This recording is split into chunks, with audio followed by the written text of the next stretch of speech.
اعوذ باللہ من الشیطان الرجیم بسم اللہ الرحمن الرحیم وجود زن سے ہے تصویر کائنات میں رنگ وجود زن سے ہے تصویر کائنات میں رنگ اسی کے ساتھ سے ہے زندگی کا سوز دروں شرف میں بڑھ کے ثریا سے مشتخاق اس کی شرف میں بڑھ کے ثریا سے مشتخاق اس کی کہ ہر شرف ہے اسی درج کا در مکنون مکالمات فلاطون نہ لکھ سکی لیکن مکالمات فلاطون نہ لکھ سکی لیکن اسی کے شعلے سے ٹوٹا شرار افلاطون میری نہایت ہی واجب الاحترام میری واجب القدر بہنوں السلام علیکم ورحمۃ اللہ وبرکاتہ۔ جیسے کہ ہم سب جانتے ہیں کہ آج ہم سب یہاں خواتین کے عالمی دن کے موقع پر منعقد کردہ سیمینار میں مدعو کیے گئے ہیں اور میرا تعلق جامعہ کراچی کے اسلامک لرننگ ڈپارٹمنٹ سے ہے اور میں Islamic research institute of social sciences کی انتہائی دل سے مشکور ہوں کہ انہوں نے مجھے اظہار خیال کا موقع دیا۔ میرا موضوع سخن ہے کہ اے عورت تجھے سلام۔ علامہ اقبال نے نہایت ہی خوبصورت انداز میں عورت کی عظمت کو سلام پیش کیا ہے کہ آپ فرماتے ہیں کہ وجود زن سے ہے تصویر کائنات میں رنگ اسی کے ساتھ سے ہے زندگی کا سوز دروں کہ یعنی اس دنیا کی تصویر میں جو رنگینی اور دلکشی نظر آتی ہے وہ عورت ہی کی برکت سے ہے، اسی کے ساتھ سے زندگی میں ہنگامہ پیدا ہوتا ہے، یعنی اگر عورت نہ ہوتی تو دنیا کی رونق یہ چہل پہل یہ کچھ بھی نہ ہوتی۔ پھر فرماتے ہیں کہ شرف میں بڑھ کے ثریا سے مشتخاق اس کی کہ ہر شرف ہے اسی درج کا در مکنون کہ عورت کی مشتخاق برتری میں ثریا سے بھی بلندر ہے کہ حق یہ ہے کہ یہاں جو شرف و برتری ہے جو ہمیں نظر آتی ہے وہ عورت ہی کے ڈبے کا چھپا ہوا ایک موتی ہے، یعنی عورت کی تمام عظمتوں تمام شرافتوں تمام سربلندیوں کا سر چشمہ ہے۔ اور پھر علامہ اقبال اس کے بعد فرماتے ہیں کہ مکالمات افلاطون نہ لکھ سکی لیکن اسی کے شعلے سے ٹوٹا شرار افلاطون کہ یعنی بے شک عورت نے فلسفے کی کوئی ایسی کتاب تو نہ لکھی جیسے افلاطون کے مکالمات ہیں، لیکن اس کی حقیقت کو فراموش ہرگز نہیں کیا جا سکتا کہ افلاطون جیسے فلسفی بھی عورت ہی کی آغوش میں پرورش پا کر بلند رتبے پہ پہنچے۔ کہ آج خواتین کے اس عالمی دن پر میں معاشرے کی سب سے اہم ترین کردار کو جو ہے وہ سامنے لانا چاہوں گی اور جس کی بدولت انسان کی جو انسانیت ہے وہ پروان چڑھی وہ ہے ایک ماں۔ میں عورت کے روپ میں ماں کو سلام پیش کرنا چاہوں گی کہ یوں تو عورت بہن بیٹی بیوی کے روپ میں ایک اعلیٰ مرتبہ رکھتی ہے، لیکن قرآن پاک میں اللہ تعالیٰ نے خود عورت کو بلند مرتبہ فرمایا ماں کے روپ میں کہ حدیث مبارکہ ہے کہ حضور صلی اللہ علیہ وسلم نے ارشاد فرمایا کہ جنت ماؤں کے قدموں تلے ہے، یعنی جنت جیسی چیز کو ماں کے قدموں تلے قرار دے دیا گیا۔ اسی طرح ماں کی عظمت کو بیان فرماتے ہوئے ہر ایک صحابی رسول صلی اللہ علیہ وسلم فرماتے ہیں کہ ایک شخص حضور علیہ السلام کی بارگاہ اقدس میں حاضر ہوا اور کہنے لگا کہ یا رسول اللہ صلی اللہ علیہ وسلم میرے حسن سلوک کا سب سے زیادہ حقدار کون ہے؟ تو آپ صلی اللہ علیہ وسلم نے فرمایا تمہاری ماں۔ اس کے بعد اس شخص نے پھر عرض کیا تو آپ صلی اللہ علیہ وسلم نے فرمایا تمہاری ماں۔ پھر اس شخص نے تیسری مرتبہ پھر عرض کیا تو آپ صلی اللہ علیہ وسلم نے فرمایا تمہاری ماں، اور جب چوتھی مرتبہ عرض کی تو آپ صلی اللہ علیہ وسلم نے فرمایا کہ تمہارے والد۔ تو میری بہنوں یہاں پر ایک انتہائی غور طلب بات ہے کہ عورت کو اللہ تعالیٰ نے کیوں رتبہ عطا فرمایا، کیوں بلند مرتبہ والد سے بڑھ کر فرمایا؟ اس کی یہ وجہ ہے کہ وہ ایک ایسی ہستی ہے کہ جس کی دل کی دھڑکنیں نئی زندگی کی دل کی دھڑکنوں کے ساتھ جڑی ہوتی ہیں۔ یہ وہ ہستی ہے جو اذیتیں برداشت کرتی ہے، یہ وہ ہستی ہے جو تکلیفیں برداشت کرتی ہے اور نئی زندگی کو اس دنیا میں لے کر آتی ہے، پھر اس کو انتہائی محبت سے پروان چڑھاتی ہے۔ یہ ایک ایسا پرخلوص رشتہ ہے جس کی مثال ہمیں اس دنیا میں کہیں نہیں ملتی کہ ماں کی گود پہلی درسگاہ ہے اور خاندانی نظام کے اساس اور ہماری اسلامی تہذیب کا بنیادی نشان اگر ہے تو وہ فقط ماں ہے۔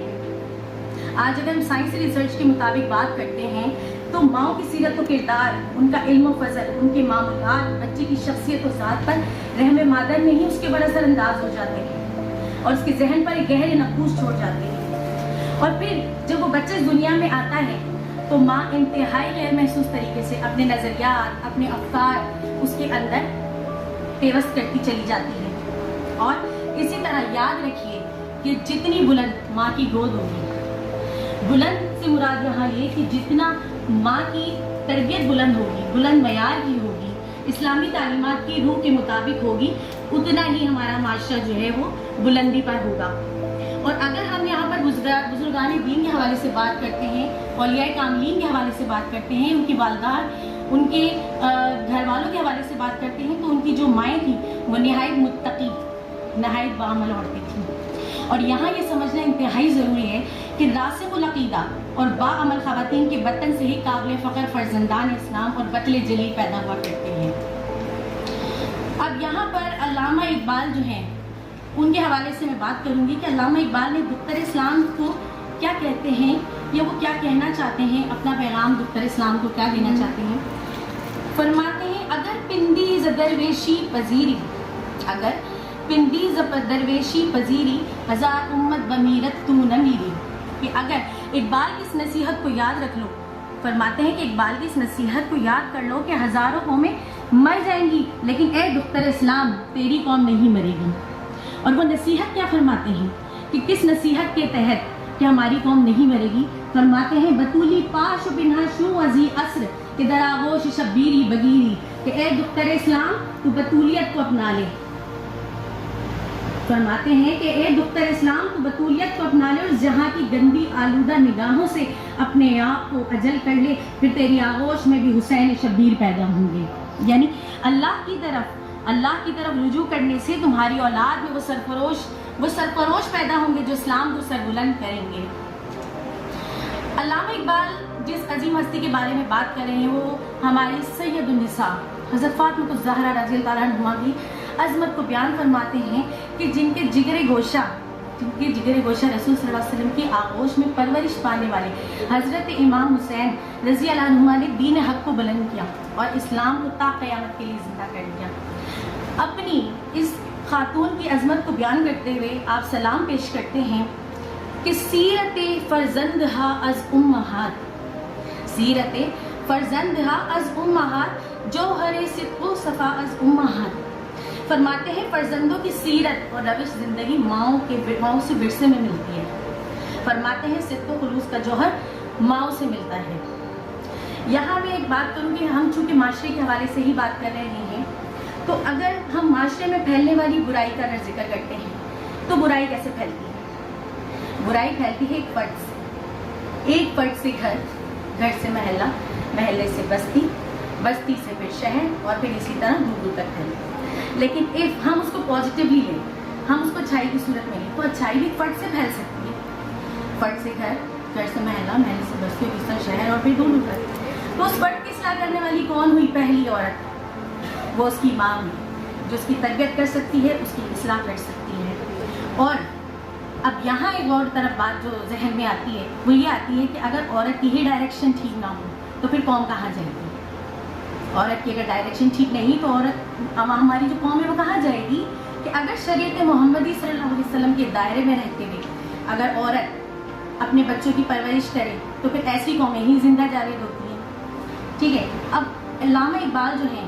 وہ فرماتے ہیں دختر اسلام سے کہ وہ کون سی کامل نمونہ ہستی ہیں، کہ وہ کون سی کامل نمونہ ہستی ہیں کہ جن کی ہم اصولوں پر عمل پیرا ہو سکتے ہیں۔ فرماتے ہیں مزر تسلیم راہ حاصل بطول، مزر تسلیم راہ حاصل بطول، مادران راہ اسوائے کامل بطول، کہ فرمائے کہ گویا تسلیم و رضا کی کھیتی کا حاصل اور اس کا کامل ترین نمونہ اگر دختران اسلام میں سے کوئی ہے تو وہ حضرت سید النساء حضرت فاطمہ الزہرا رضی اللہ عنہا کی ذات مبارکہ ہے کہ جن کے ہاتھ چکی پیستے تھے، جن کے ہاتھ چکی پیستے تھے اور زبان پہ قرآن جاری رہتا تھا، کہ جن کے بطن سے حضرت امام حسین رضی اللہ عنہ جیسے صاحبزادے اور حضرت زینب جیسی صاحبزادی اس دنیا میں تشریف لے کر آئیں، کہ جنہوں نے بے تحاشا قربانیاں دی اور اسلام کے نام کو زندہ کیا۔ اب چونکہ تقریر اپنے اختتام پر پہنچ رہی ہے تو میں تھوڑا سا عصر حاضر کے حوالے سے بھی تھوڑا سا ذکر کرنا چاہوں گی کہ ہم آج کل نوٹ کر رہے ہیں کہ اچھائیوں کا تناسب دن بدن کم ہوتا جا رہا ہے، فحشی ولگیرٹی جسے کہتے ہیں اس کا تناسب بہت بڑھتا جا رہا ہے، اخلاقی گراوٹ ہے، اخلاقی اقدار کی کمی ہمیں نظر آتی ہے۔ تو یہاں ایک سوال تو پیدا ہوتا ہے نا، یہاں یہ سوال یہ ہوتا ہے کہ آیا ہماری مائیں اس معیار کی نہیں رہی، کہ آیا کیا اس درجے کی نہیں رہی جو اسلامی تعلیمات نبی صلی اللہ علیہ وسلم نے ہمیں دی، یا ہماری مائیں جو اخلاقی اقدار کے حوالے سے کسی کوتاہی کی مرتکب ہو رہی ہیں. تو یہاں میں آپ کو ایک بات بتاتی چلوں کہ ماں ایک وہ ہستی ہے جو کسب حلال کو بھی فروغ دے سکتی ہے، جو رشوت کو ختم کر سکتی ہے،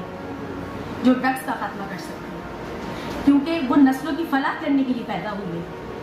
کہ وہ نسلوں کی فلاح اس طرح کرے گی کہ ماں کا جو فیضان نظر ہے اس کے ذریعے بچوں کی اصلاح ہو سکتی ہے اور وہ ان تمام برائیوں سے دور ہو سکتے ہیں، کہ وہ ایک اصلاح کرنے والی اور ذہنی جذباتی طور پر سہارا دینے والی ہو، جو اللہ کی طرف ترغیب دینے والی ہو کہ بچے اللہ کی طرف لو لگائیں. تو آج کی جو ہماری عورت ہے، میرا خیال ہے کہ اس کو حضرت سید النساء حضرت فاطمہ الزہرا کی سیرت کے سانچے میں ڈھلنا ہوگا.